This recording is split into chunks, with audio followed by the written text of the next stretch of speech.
Hi കൂട്ടുകാരെ, ഇന്ന് ഉച്ചക്കത്തെ ലഞ്ചാണ് ഈ കാണുന്നത്. നല്ല പൊടിയരിക്കഞ്ഞിയും പപ്പടം വറുത്തതും മാങ്ങാ ചമ്മന്തിയും പിന്നെ മുരിങ്ങയിലത്തോരനും ഉണ്ടായിരുന്നേ. ലിജേഷേട്ടനാണെങ്കിൽ പനിച്ച് വിറച്ച് കിടക്കുവാണ്. അപ്പോൾ ഉച്ചയ്ക്ക് ഇന്ന് സിമ്പിളായിട്ടുള്ളൊരു ലഞ്ചാവാമെന്ന് വിചാരിച്ചു. കഞ്ഞി വെക്കാൻ വേണ്ടിയിട്ട് ഞാൻ കുറച്ച് പൊടിയരി ഒന്ന് കഴുകി എടുക്കുന്നുണ്ട്. അപ്പോൾ കഴുകിക്കൊണ്ടിരുന്നപ്പോഴേക്കും പൊടിയരിയിൽ നല്ല കളറേ.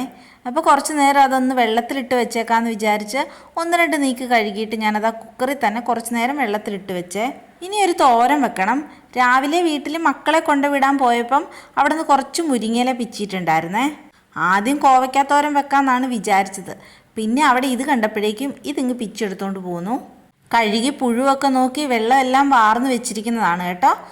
അതങ്ങ് നുള്ളിയെടുത്ത് ചെറുതായിട്ടൊന്ന് അരിഞ്ഞെടുത്തേ. ഇലയെല്ലാം അരിഞ്ഞു കഴിഞ്ഞപ്പം അവിടെ ചെതറി കിടന്നതൊക്കെ കൈയോടെ തന്നെ അങ്ങ് വൃത്തിയാക്കി തുടച്ചു വെച്ചു. ഇതൊക്കെ അങ്ങ് കൈയോടെ ചെയ്ത് വെക്കുവാണെങ്കിൽ നമുക്ക് അവസാനം ആകുമ്പോഴേക്കും പണി ഒരുപാട് കുറഞ്ഞിരിക്കും കേട്ടോ. എന്നാൽ പിന്നെ കഞ്ഞി അങ്ങ് വേവിക്കാൻ വെച്ചേക്കാന്ന് വിചാരിച്ചേ. അരി കുറേ പ്രാവശ്യം നല്ലതുപോലെ കഴുകിയിട്ടാണ് വേവിക്കാനായിട്ട് വെച്ചിരിക്കുന്നത്.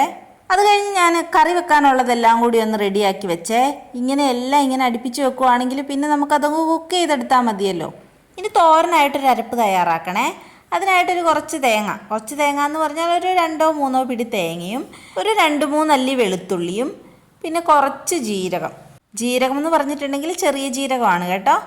പിന്നെ ഒരു 1/4 ടീസ്പൂണോളം മഞ്ഞൾപ്പൊടിയും കൂടി ചേർത്ത് ഒന്ന് ചതച്ചെടുക്കാം. തോരനൊക്കെ ആണെങ്കിൽ വളരെ കുറച്ചാണ് ഉണ്ടാക്കിയിട്ടുള്ളത്. കാരണം ഇത് ഞങ്ങൾ രണ്ടുപേരും ഇവിടെ കൂട്ടാനുണ്ടാവുള്ളൂ. മക്കൾക്കാണെങ്കിൽ അതൊന്നും അത്ര വലിയ ഇഷ്ടമുള്ള സാധനമല്ല. പിന്നെ ഞാനത് പരിപ്പിലോ മുട്ടയിലോ ഒക്കെ ഇടയ്ക്ക് ഇങ്ങനെ ഇട്ട് കൊടുക്കും. എങ്ങനെയെങ്കിലും അറിയാതെയാണെങ്കിലും അകത്ത് ചെന്നോട്ടെ എന്നോർത്ത്. അപ്പോൾ അത് വെക്കാനായിട്ട് ഞാനൊരു ചട്ടി വെച്ചിട്ട് അതിലേക്ക് വെളിച്ചെണ്ണ ഒഴിച്ചിട്ടുണ്ട്. എന്നിട്ട് ആ എണ്ണയൊന്ന് ചൂടായി വന്നപ്പോഴേക്കും ഞാൻ അതിലേക്ക് ഒരു 3-4 വറ്റൽമുളക് ഇട്ടൊന്ന് വറുത്തെടുക്കുന്നുണ്ട്. ഇത് മാങ്ങാ ചമ്മന്തിക്കാണ് കേട്ടോ.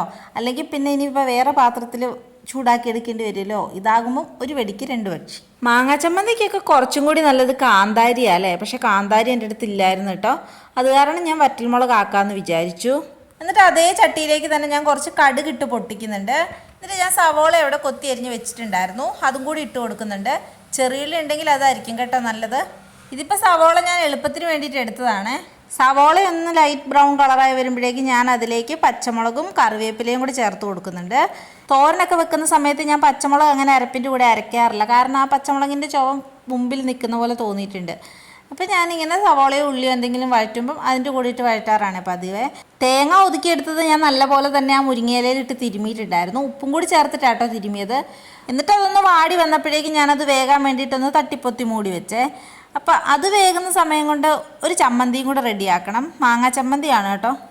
കുറച്ച് മുമ്പ് അവിടെ കിടന്ന് ഉരുണ്ട് കളിച്ചൊരു മാങ്ങയില്ലേ, അതിൻ്റെ പകുതി തൊലിയൊക്കെ കളഞ്ഞ് ഞാനൊരു മിക്സിയുടെ ജാറിലേക്ക് എടുത്തിട്ടു. പിന്നെ കുറച്ച് കുഞ്ഞുള്ളിയും പിന്നെ നേരത്തെ നമ്മൾ വറുത്തെടുത്ത വറ്റൽമുളകും തേങ്ങയും ഉപ്പും എല്ലാം കൂടി ചേർത്ത് ഒന്ന് അരച്ചെടുക്കാമെന്ന് വിചാരിച്ചു. അപ്പോൾ പിന്നെ മാങ്ങാ ചമ്മന്തി റെഡിയാകും. ചമ്മന്തി അരച്ചെടുത്ത് കൊണ്ടുവന്നിട്ടുണ്ടേ. ആ സമയം കൊണ്ട് നമ്മുടെ മുരിങ്ങയിലത്തോരനും റെഡി ആയിട്ടുണ്ട്. അരപ്പ് കുറവായിരിക്കും എന്നാണ് ഞാൻ ആദ്യം വിചാരിച്ചത്. പക്ഷേ കറക്റ്റായിരുന്നു കേട്ടോ.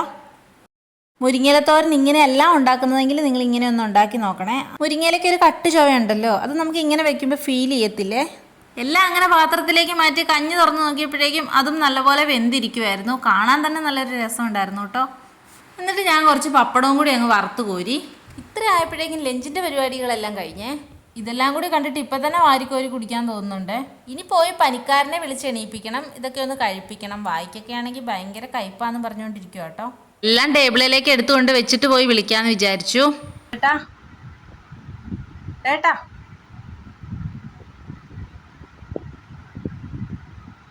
ഏട്ടാ അങ്ങനെ കുഞ്ഞുവാവേനെ എണീപ്പിച്ച് കഴിക്കാൻ കൊണ്ട് ഇരുത്തിയേക്കോ കേട്ടോ. ഇനി ഞങ്ങൾ കഴിക്കട്ടെ. ടാറ്റാ.